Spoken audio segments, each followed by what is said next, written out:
things that seem to worsen anxiety include foods with gluten in them. And it's not necessarily people who have celiac disease or non-celiac glucose sensitivity, but there seems to be a correlation in the studies around the level of anxiety and consuming gluten. Welcome to the Doctor's Pharmacy. I'm Dr. Mark Hyman, and that's Pharmacy with an F, F-A-R-M-A-C-Y, a place for conversations that matter. And if you want to know if your depression, anxiety, ADD, and all kinds of other mood and mental issues may be related to what you're eating, you want to listen carefully to this podcast because it's with an extraordinary physician, a triple threat, as my friend David Bouley, the chef, says, Dr. Uma Naidoo, who's the world's first triple threat, as he said, in the food as medicine space. She's a Harvard-trained psychiatrist. She's a professional chef. Can't tell you how jealous I am that you're a professional chef, really, and a nutrition specialist. It's incredible that you're doing the work you are doing, and you're doing it at Harvard, and you created a working program called Nutritional Psychiatry, which I've been waiting for a long time. So thank you. And she's regarded nationally, internationally as a medical pioneer in this newly recognized field of nutritional psychiatry. She's been featured in the Wall Street Journal, ABC News, Harvard Health Press, Goop, and lots of other places. She's really interested in the special impact of food on mood and under mental health conditions, particularly in the gut, and how the gut and food and mood are all connected. As a clinical scientist at Harvard, she's found and directs the first hospital-based clinical service in nutritional psychiatry in the United States. This is a huge advance in our thinking about the brain, mood, and food, and how it all connects. She's the director of nutritional and lifestyle psychiatry at the Massachusetts General Hospital at Harvard, director of nutritional psychiatry at the Massachusetts General Hospital Academy, and she's on the faculty of Harvard Medical School. Welcome, Uma. Can I call you Uma? Hey, of course you can. Thank you so much, Mark. Thanks for the invitation. Of course. And she's the author of a great new book that's coming up called This Is Your Brain on Food. In her book, she shows the cutting-edge science that explains the ways in which food contributes to our mental health and how a sound diet can help treat, prevent, and even reverse a wide range of psychological and cognitive health issues from ADD to anxiety, to depression, to OCD, and lots more. And I can't wait to talk to you about this because I've been waiting to find a legitimate psychiatrist who's been willing to talk about these issues in an intelligent way for the last 20 years. So I'm so excited to have this conversation. Thank you. Okay, well, here's the deal. I wrote this book about 12 years ago called The Ultra Mind Solution. We were just chit-chatting about it before the podcast. And I came upon this book by accident. So I was treating people's bodies. I was treating their gut and their microbiome. I was treating inflammation. I was treating their toxic burden. I was treating their nutritional deficiencies. I was doing all these things that I would do in the course of treating their physical ailments, whether it was autoimmune disease or diabetes or whatever it was. And I began to notice that they would say things like, Dr. Hyman, my depression is gone. My anxiety is gone. My OCD went away when you gave me these antibiotics to treat my overgrowth of bacteria in my gut. My memory is better. My brain fog is gone. And I was like, really? So I sort of, what's going on? So I jokingly call myself the accident psychiatrist. And, you've really been steeped in this world for a long time. And a lot of this has come from your own experience with your own health. And that's sort of, we all got into this that way. I mean, I got into it when I was sick and ended up really needing to focus on food as medicine. Same thing happened to you. So you can talk about what happened with your breast cancer diagnosis, and you talk about this in your book, This Is Your Brain on Food, and how you were sort of making a cup of tea, and you were thinking about how your life sort of completely was upside down, and you were kind of nervous and scared, and this light bulb went off. So talk about that experience and how you ate and what happened and how you flipped the switch in your head to support your physical and mental health during that time. Well, thanks for asking about that. It's an interesting thing because the one didn't inspire the other. I happened to be working and doing the things that I've been doing for a long time. It's only in the last, I would say 5 to 7 years that we've started calling it nutritional psychiatry, but really have been doing this work since residency, and had been offering advice to all of my patients and was feeling pretty healthy and well. And that was when I was diagnosed. And I remember being in I was in a fortunate position of being connected in a really great medical system.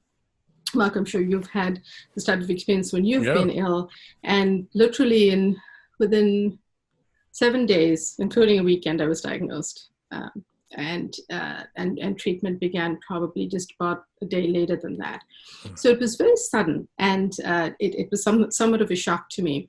And I remember none of my work that I was doing with my patients really kicking in for myself until this morning that I was going to my first chemotherapy.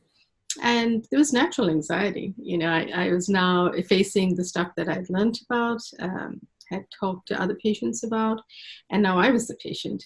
And there was a similar moment that happened. I was making myself a cup of green tea, and the kettle shut off, and I suddenly, in this sort of little bit of a state of shock, realized, why am I not thinking about what I tell everyone else?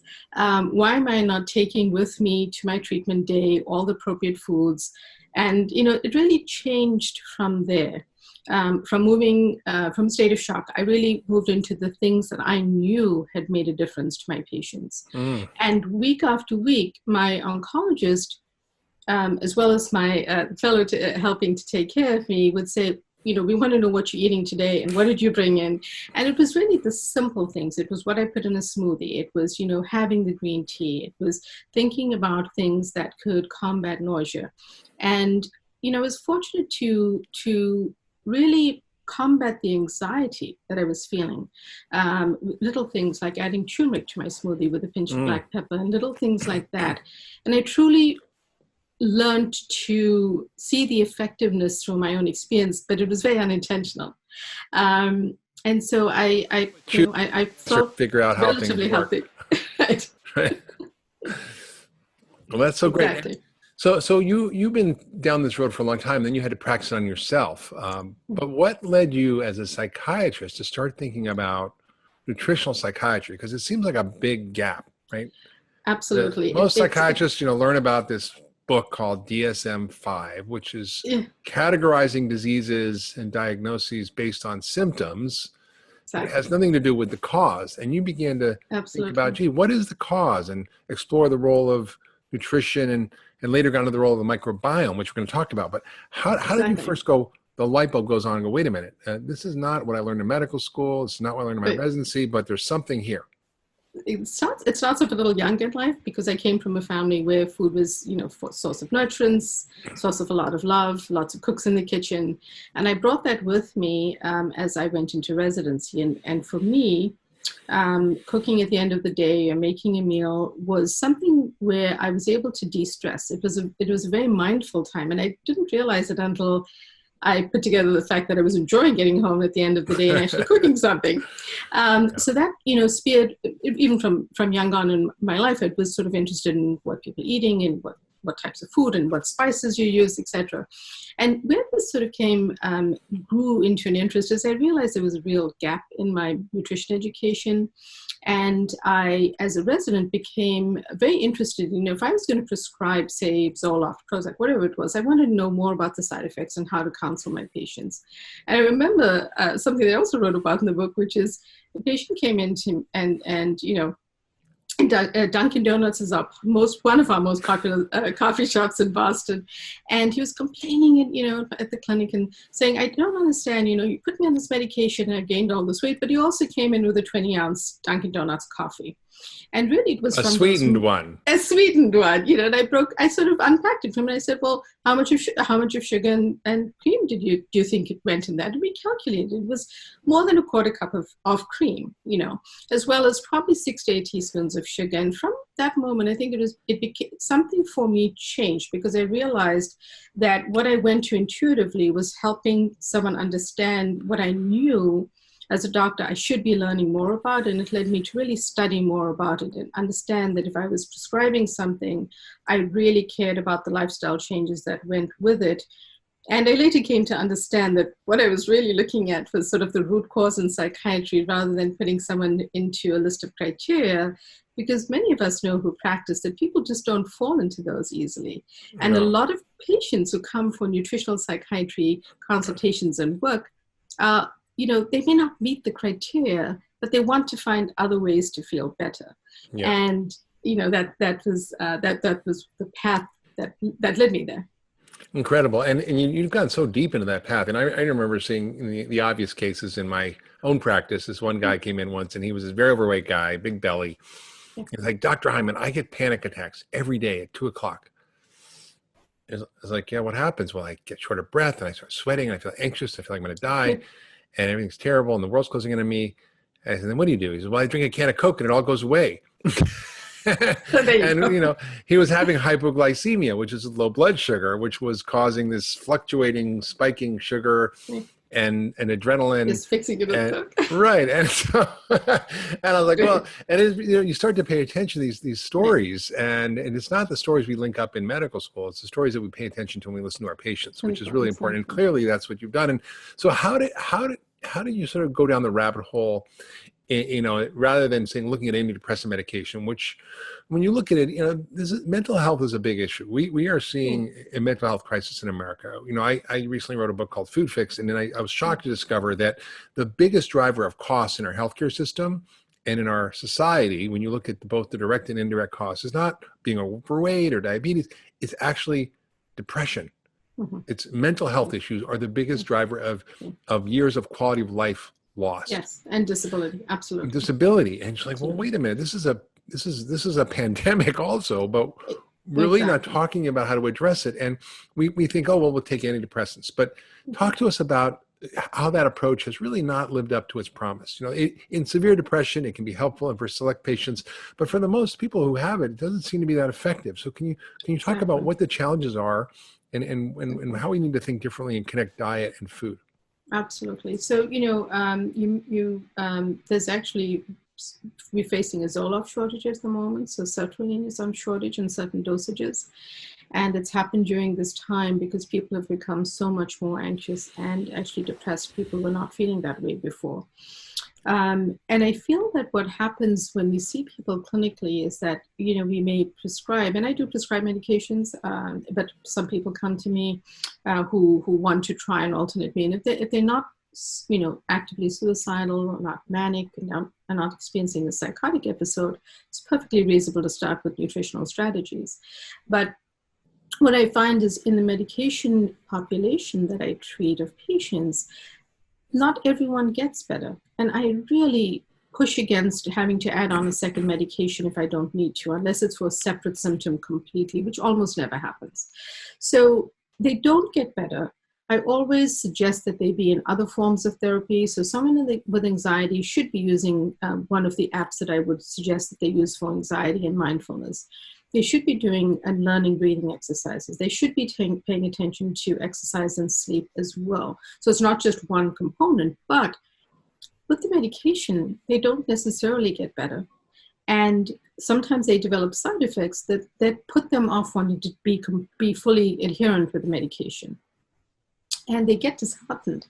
And it's unclear, whether they get disheartened as maybe some of the weight gain happens or they're just not feeling good.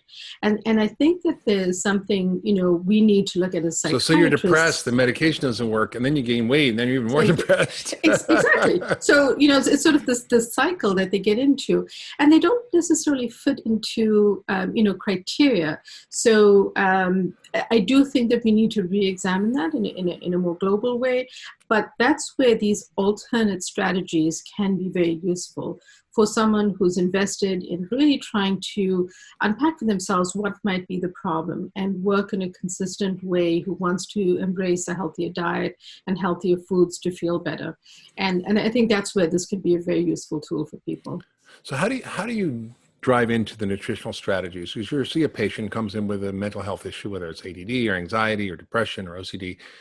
Where do you start? You go, well, what do you eat? What do you tell people to eat to fix that, to work on those issues? It's so and more as I've studied the microbiome and the gut-brain connection, I've moved from more general, when I first started my clinic, for more generalized suggestions based on, someone's individually telling me what their diet is and essentially what they're doing, to a very highly personalized plan. And some of that is based on some fascinating research that has come up around things like yo-yo dieting that has shown that in some animal studies that, and the science was very nicely done, that there's almost there's almost, for want of a better word, like a fat memory in mice that were overweight that is recorded in the microbiome.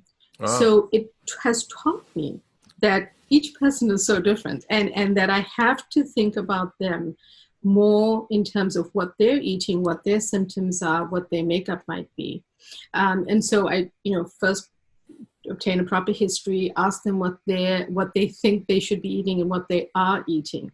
And often in that history taking, I'll uncover something that is a startling, most often something startling that they didn't realize. And I've talked about some of those examples in the book where they may be eating something that they perceive to be somewhat healthy, part of a diet, part of a cultural diet, whatever it is, and they actually either packing in sugar that they didn't know about, something that is obviously driving the gut in the wrong direction, or driving dysbiosis. And then so what's an example of that?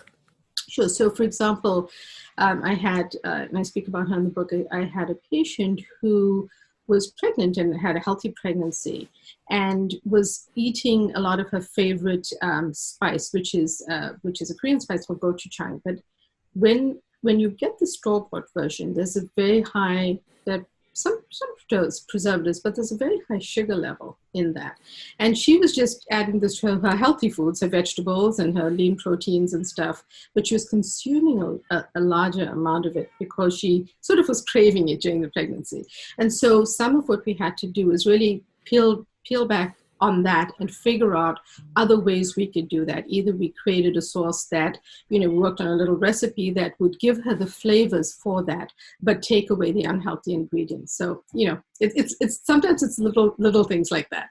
Hi, everyone. Hope you're enjoying the episode. Before we continue, we have a quick message from Dr. Mark Hyman about his new company, Farmacy, and their first product, the 10-Day Reset. Hey, it's Dr. Hyman. Do you have FLC? What's FLC? It's when you feel like crap. It's a problem that so many people suffer from and often have no idea that it's not normal or that you can fix it. I mean, you know the feeling. It's when you're super sluggish, your digestion's off, you can't think clearly, or you have brain fog, or you just feel run down. Can you relate? I know most people can.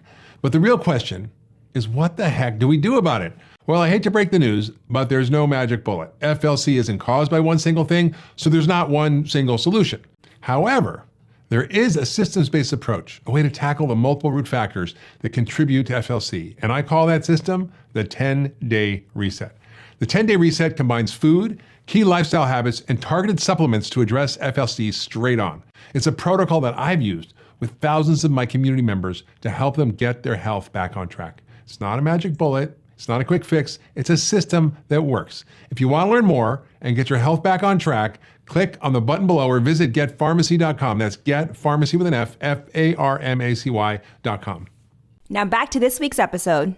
All right, so talk about how specifically the studies recently have shown that diet can have a profound impact on our mental health. Things like ADD, depression, anxiety, sleep issues, dementia, OCD. I mean, we don't think of, for example, OCD as being diet-related or ADD as being diet-related, but how are these linkages being discovered in the science now? Because I've been witnessing them for decades as a clinician, and I've been waiting for the science to catch up, and it's kind of catching up. So what have you found? You're at the Harvard Medical School. This is not some fringe idea. This is now mainstream. So talk about what these studies show and how we can learn about how these things are all connected.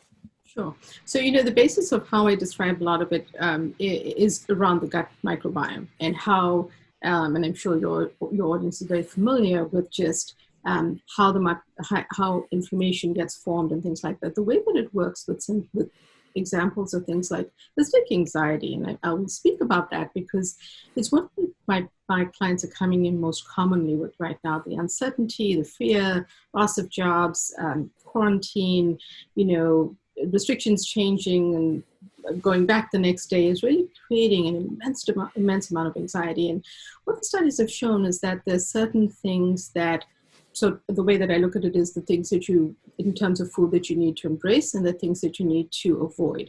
And the things that seem to worsen anxiety include foods with gluten in them. And it's not necessarily people who have celiac disease or non-celiac glucose sensitivity, but there seems to be a correlation in the studies around the level of anxiety and consuming gluten.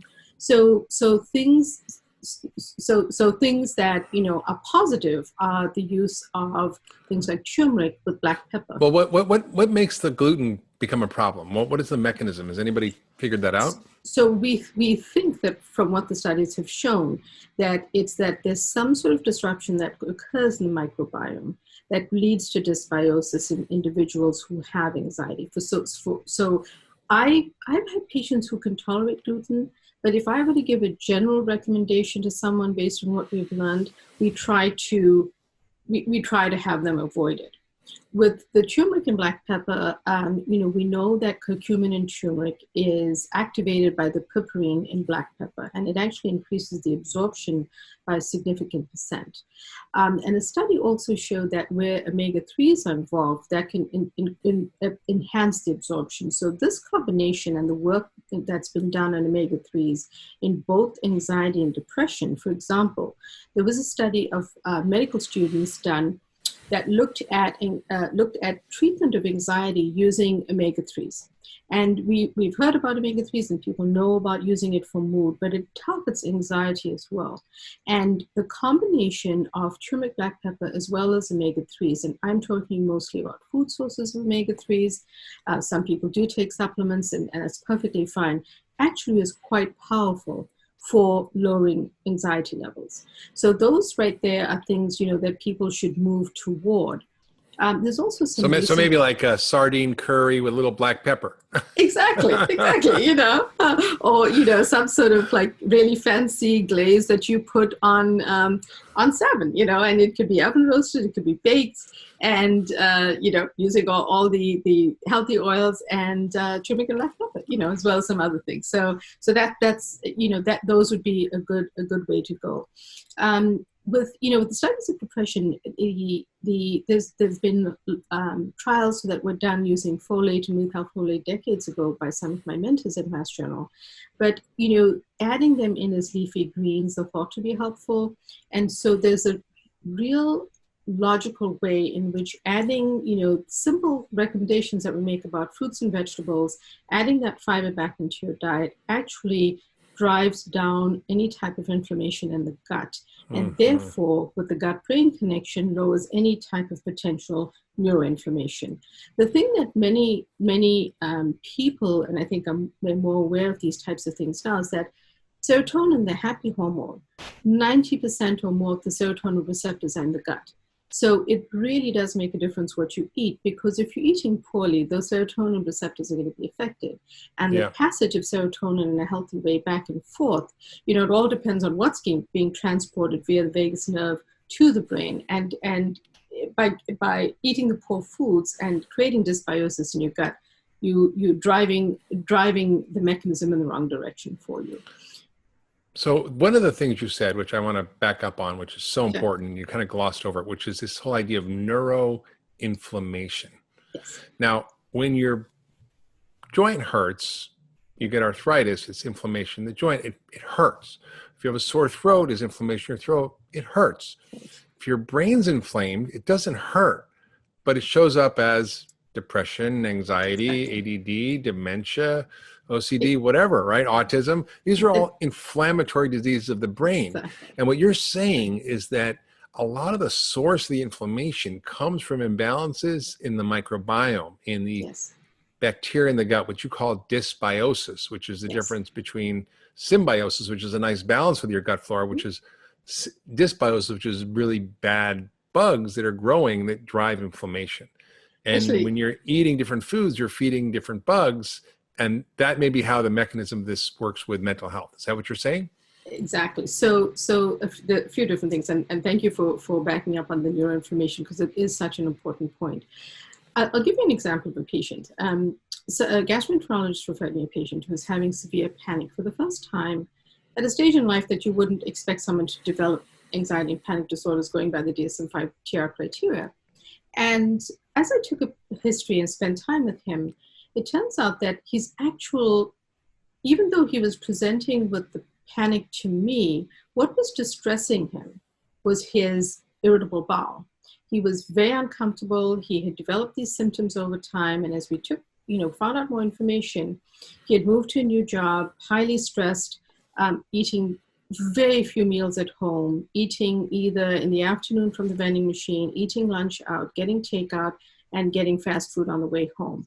From being a relatively healthy weight, and from being someone who was eating, I would say probably 3 to 5 meals at home in the evenings, his diet had changed over the period of 18 months. He developed discomfort in his bowel. He had bouts of diarrhea and constipation, but he presented to me with panic.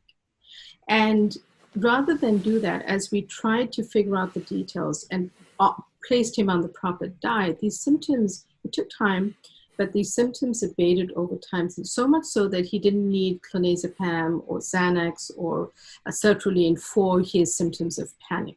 So wait. So you're saying you fixed his gut, and that fixed his anxiety and his panic attacks. Exactly. But you and I went to medical school. We're old enough that we went to medical school, and we were taught that there's something called functional bowel disease or irritable bowel syndrome, which we had a pejorative way of talking about as a supratentorial phenomena, which in English means it's all in your head. But maybe it's actually something else. Maybe it's an infradiaphragmatic phenomena, meaning it's below your diaphragm or in your stomach. And yet, as psychiatrists, how much did you learn about the gut? Zero, right? Exactly. As well as nutrition. These are not things that where we've made the connections yet. There are treatments for depression like vagal nerve stimulation. There are things that actively target the vagus nerve that will help to treat depression. So we sort of know some of the science around it, but we haven't put this in. And some of it goes back to something you said at the beginning, Mark. Going back to my story of the Dunkin' Donuts coffee, from there, I just began to have more of an open mind around these questions. And I didn't know when I tried to help him evolve and change his diet that it would work. Part of it was trying to see if it would. Yeah. And this was also someone who had developed these symptoms also in the context of that poor diet. He had not early on in his life, for want of a better name for the syndromes, that was what his gastroenterologist called it. But as that evolved and he ate healthier, and it did take time, it seemed like he encouraged the better bacteria to grow. And, some of that really kicked in. So I do feel that root cause part of it may take time, but we just have to figure out where it is. Well, this whole gut connection is so fascinating because what you're saying is the type of food we eat changes the type of bacteria. How does it do that? And why is it important that we focus on that? Sure. So if you take a typical the standard American diet that unfortunately is the diet used as the point of comparison in a lot of nutrition studies. It's generally, here are some fun facts. A lot of fast food French fries have sugar in them. We know that sugar and gluten. gluten. I don't know if you know this story, but I had this patient who was like, went to get some French fries at a fast food place, and it's like, I want to make sure the French fries don't have any wheat in them. And they're like, oh, no, they don't have any wheat. We just dip them in gluten and then we fry them. I love it. So there you go.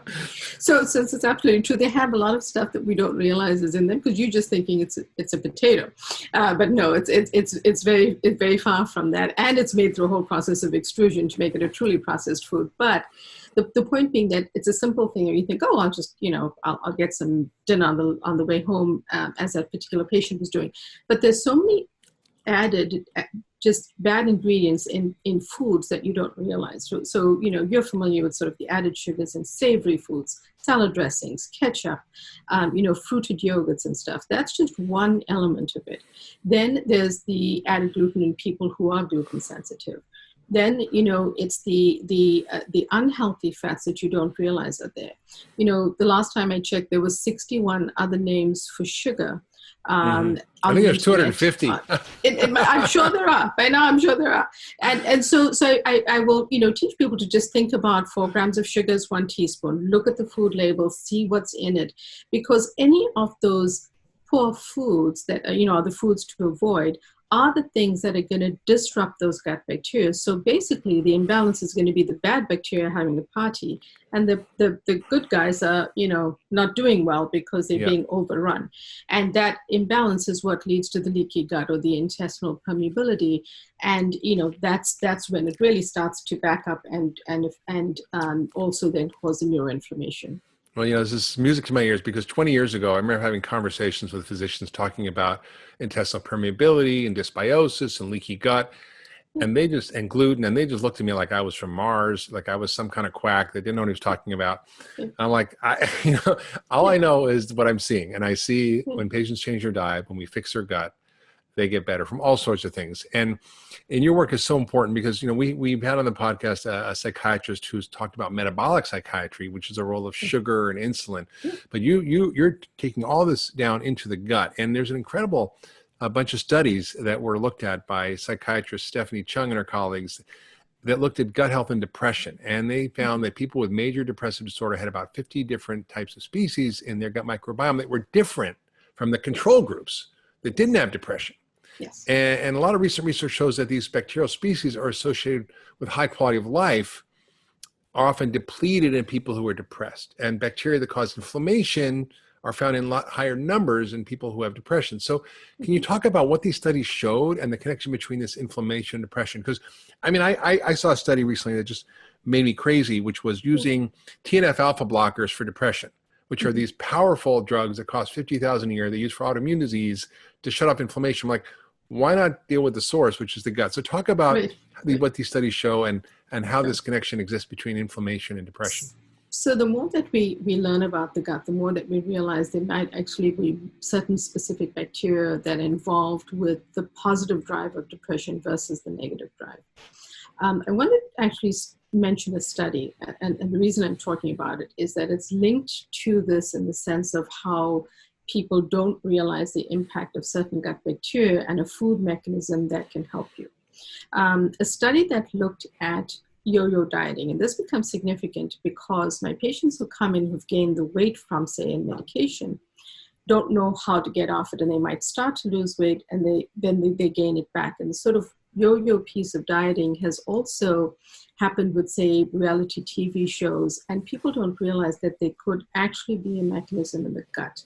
The study that was done and published in Cell sometime this year showed that in particular lean mice and mice that had gained weight, they identified that certain gut bacteria were driving this, and there was almost, for want of a more elegant word, like a fat memory coded in the bacteria in the gut. Then they found that if they fed back proper and certain antioxidants, that the inflammation caused by this gut memory improved.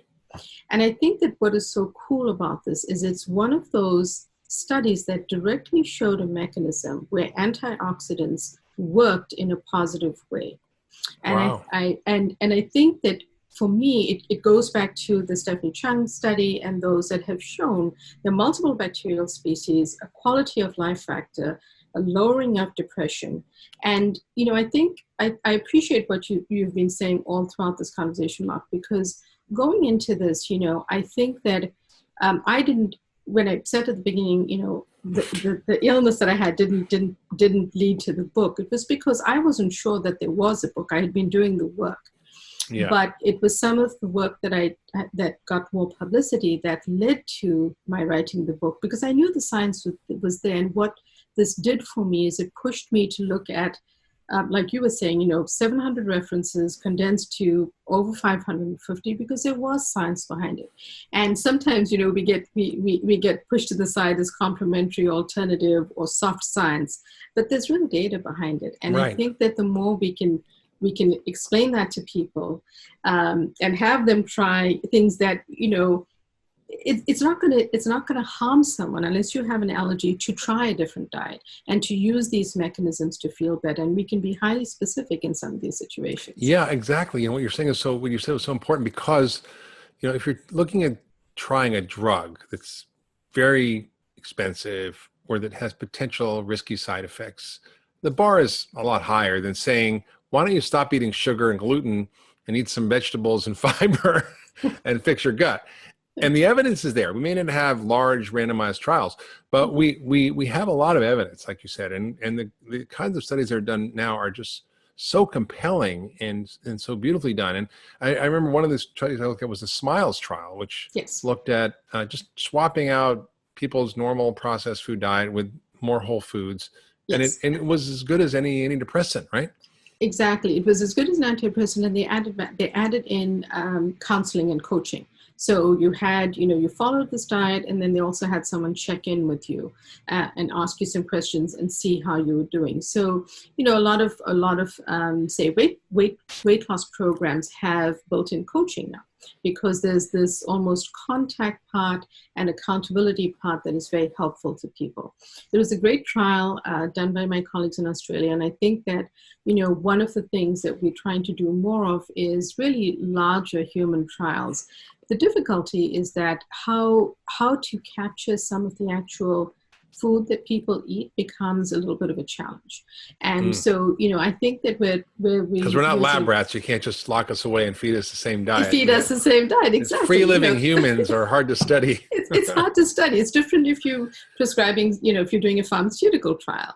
And, there's also a lot more funding that goes to pharmaceutical trials and very little incentive that goes to nutritional science and nutrition epidemiology studies.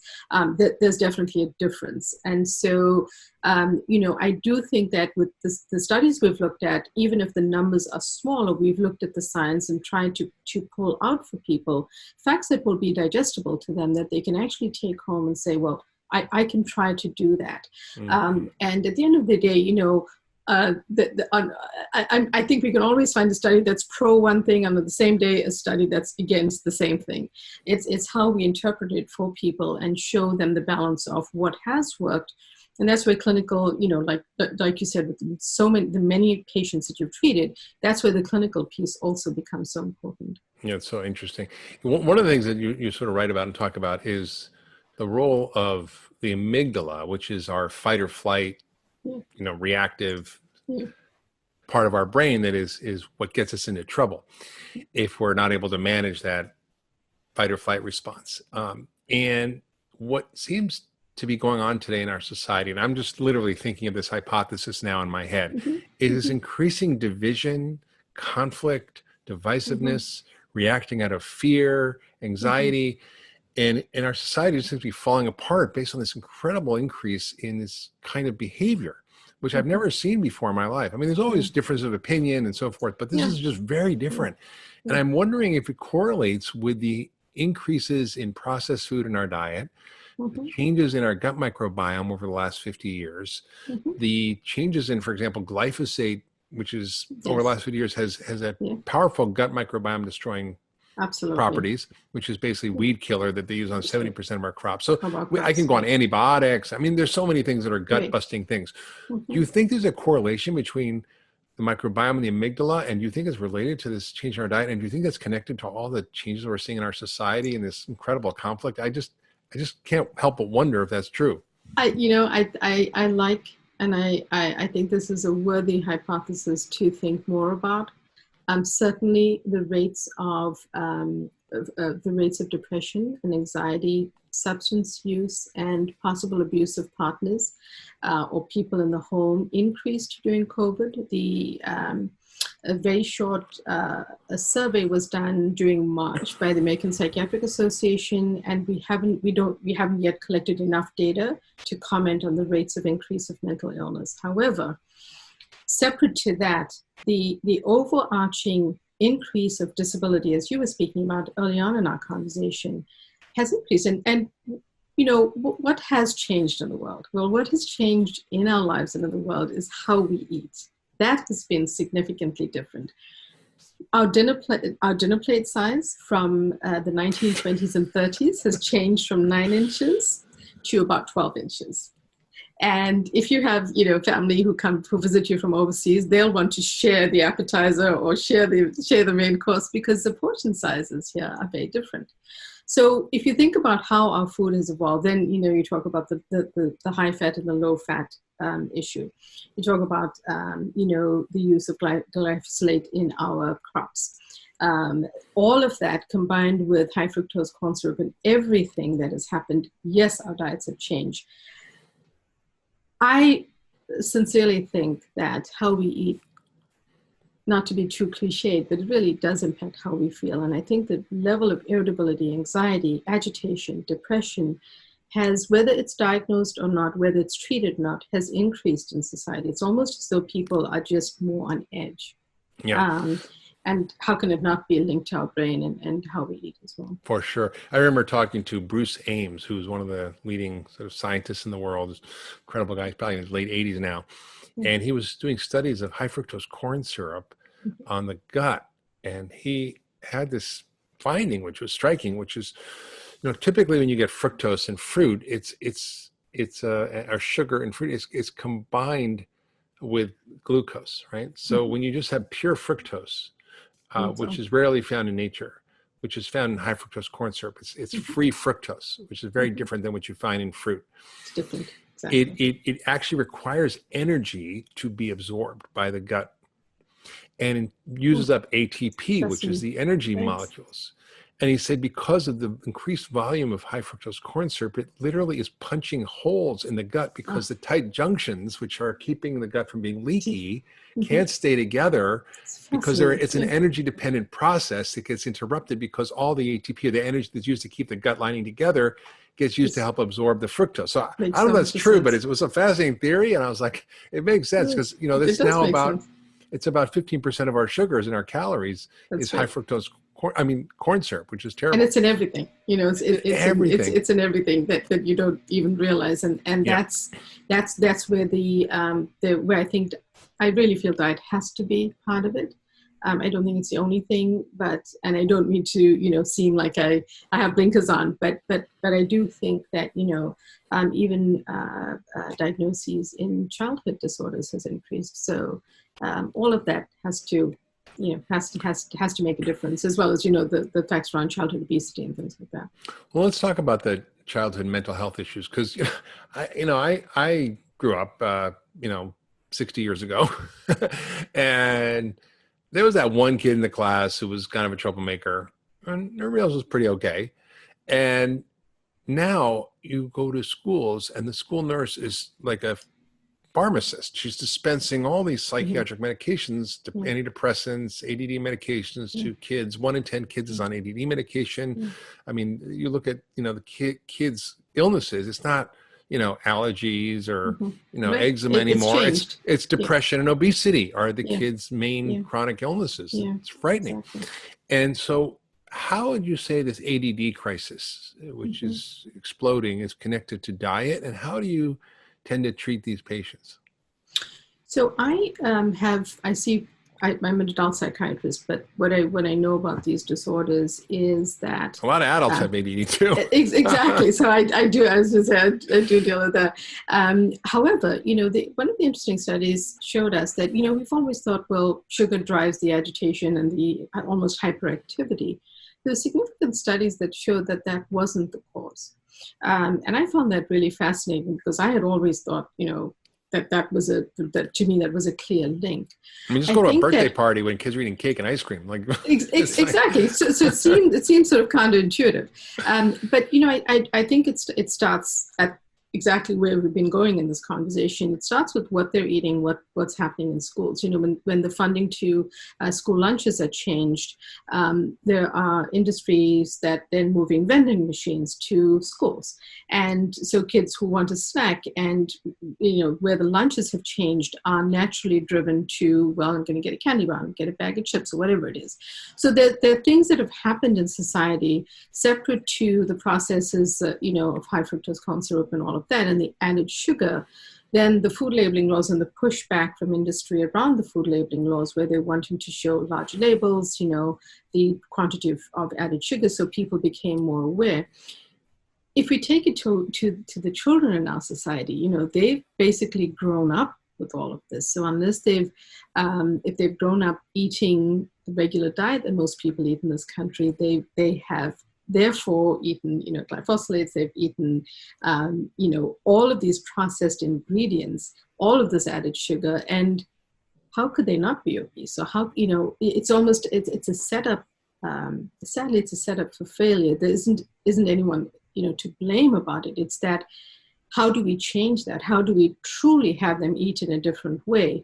I have a member, the newest member of my extended family, his parents basically decided that he shouldn't initially eat sugar until maybe he went to his first birthday party or something like that. And, he eats fruit. He loves berries. And, if you gave him an ice cream, he would probably eat it because he's little, but he doesn't really know that taste. Yeah. And it begs the question, we have these different taste receptors and things, but if you haven't grown up with that super sweet taste that we have in all of our foods, if you're not avoiding them, then what do you do? And I'm really curious to see how he grows, because he loves fresh fruit. He loves whole foods. And it's just, again, it's because his parents have done this. It's a big question. It's a bigger question than I have the answers to. I mean, I just remember a kid I had with ADD that was just so striking. And I've talked about it before, but it was really got me thinking about this more specifically, and actually inspired me to write this book, The Ultra Mind Solution. Mm-hmm. He was 12 years old.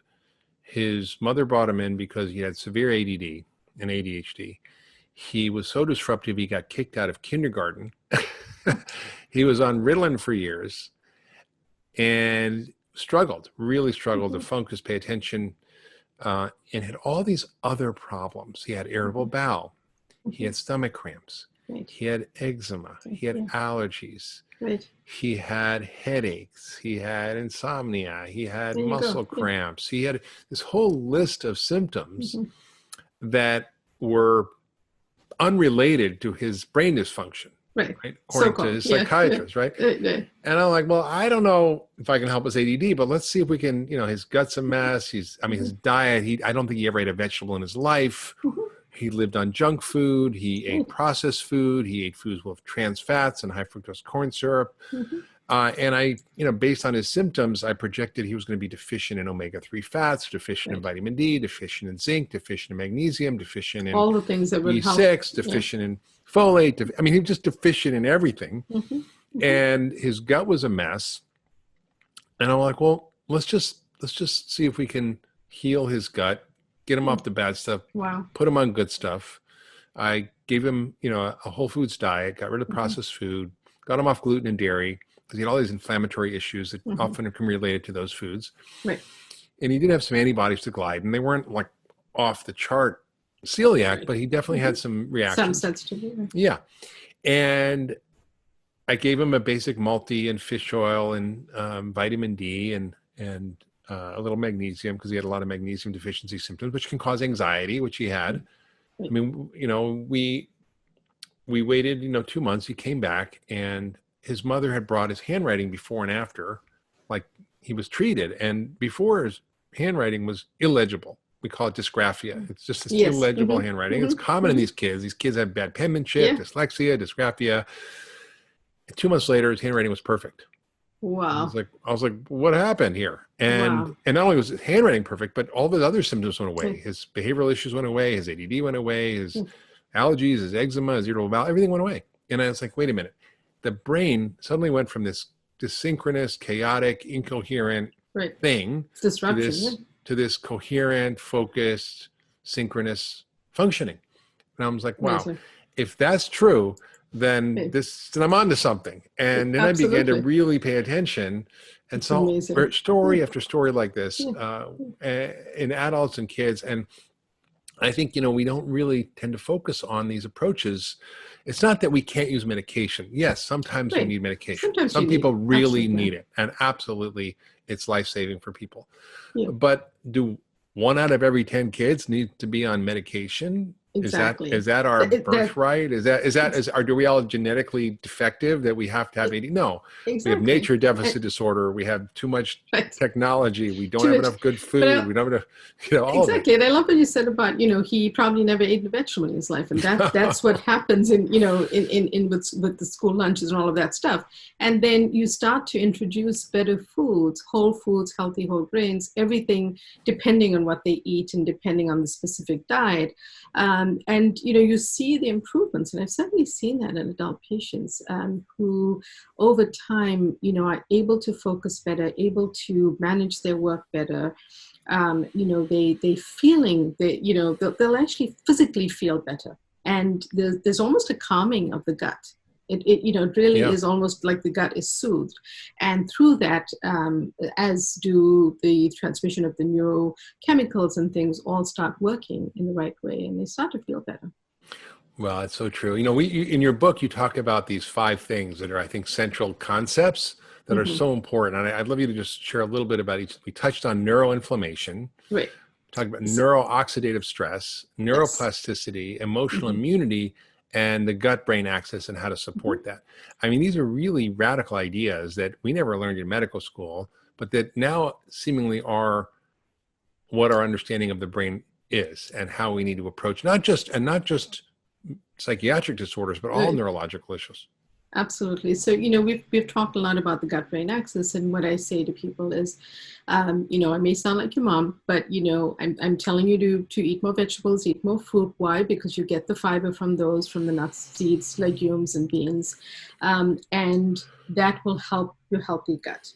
With that is also linked to the antioxidant foods that are rich in your diet. So, when we say eat the rainbow, we are asking you to do that because of polyphenols, carotenoids, flavonols, all of the great colors and nutrients in those foods. Again, that antioxidant load works as antioxidants against the radical oxygen species that get formed during inflammation. And so you get the calming down again by eating these antioxidant foods. And so, to me, all of these different pieces work together, but we tend to discuss them separately as we go through it. With neuroplasticity, we've understood that the brain can change. And so we understand that, there are these really cool things like BDNF, which is a neurotropic factor in the brain that can actually help the growth of new cells. Well, it's like miracle grow for the brain. It makes new connections. Exactly, I love it. Yeah.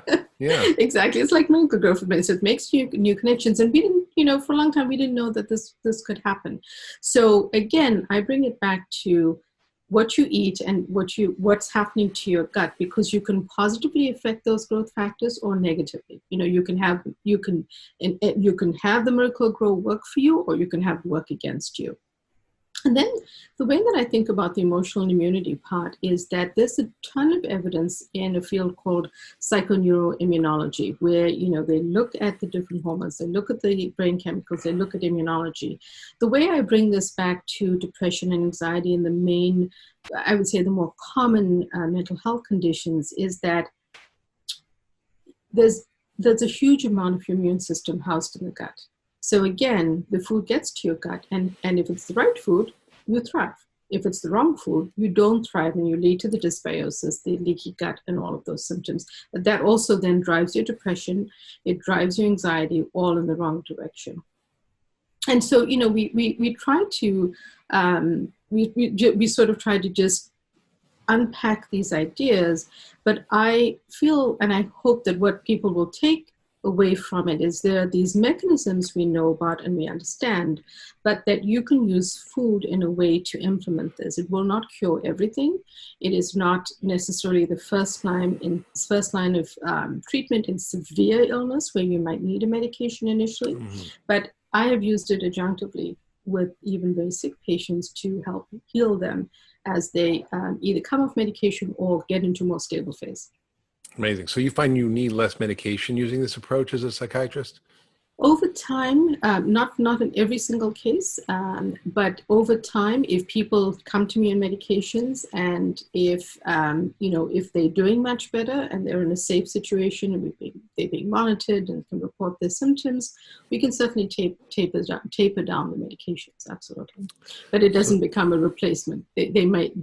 Some people do have a recurrence, and we need to step in and figure that out. Well, what's amazing to me is you're talking about these concepts of the gut immune system and dysbiosis and the microbiome and nutrition and leaky gut, and you're at Harvard.